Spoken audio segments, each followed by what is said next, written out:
Supaya apa? Supaya linear dia. Apa yang kami sampaikan nanti sesuai dengan apa yang akan kita terapkan. Kenapa? Karena memberikan pendidikan terbaik kepada anak melalui jalur orang tua tidak cukup dengan bil lisan.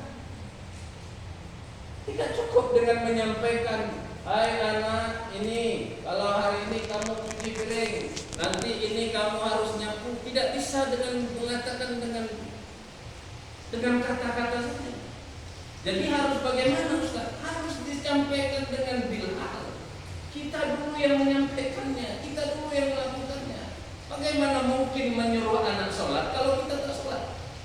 Ya, tak mungkin. Ayo Ben, sholat ke masjid sana, ini udah maghrib. Bapaknya masih main skater di rumah, nggak mungkin. Nah, ini yang tidak sinkron. Maka untuk menjadikan orang tua yang berkualitas tidak bisa menyampaikan dengan bil lisan, tetapi harus diutamakan dengan bil hal. Ini yang sangat penting.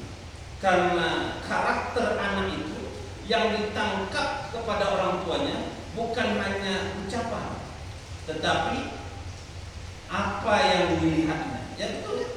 Anak-anak itu melihat, ini bapakku ini sering kayak gini, mamaku ini sering kayak gini. Maka yang biasa dilakukannya, dilihatnya itu yang dilakukan. Berbeda dengan ibu-ibu dosen. Ibu-ibu dosen, guru, apapun namanya, kayak kami ini seperti ini. Kami kan hanya menyampaikan. Adik-adiknya nggak tahu bagaimana karakter saya sesungguhnya. Tapi yang tahu karakter saya sesungguhnya itu istri dan anak. Oh, rupa suamiku seperti ini. Oh, ini papa rupanya seperti ini. Itu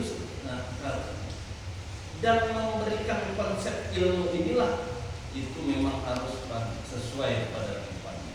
Kalau kita dapatkan ilmu teknik menjadikan peran ibu kepada anak-anaknya, insya Allah saya yakin, hakul yakin sekali, adik-adik nanti sudah berkeluarga mendapatkan ilmu yang bagi saya sangat spesial dan akan bisa diterapkan kepada anak-anaknya. Itu ya.